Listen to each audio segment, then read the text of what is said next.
Hello everyone, welcome to this video. In this video, I'm going to show you that how can we copy the link of our Instagram profile using a Chrome browser.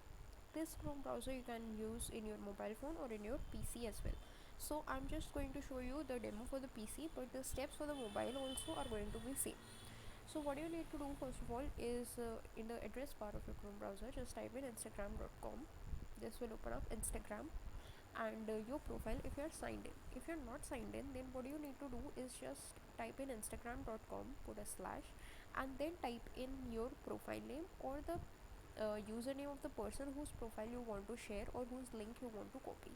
So here I have one link that is of a person called productivity poster. So I'm just going to just go to this particular link just to show you the profile. So this is the profile.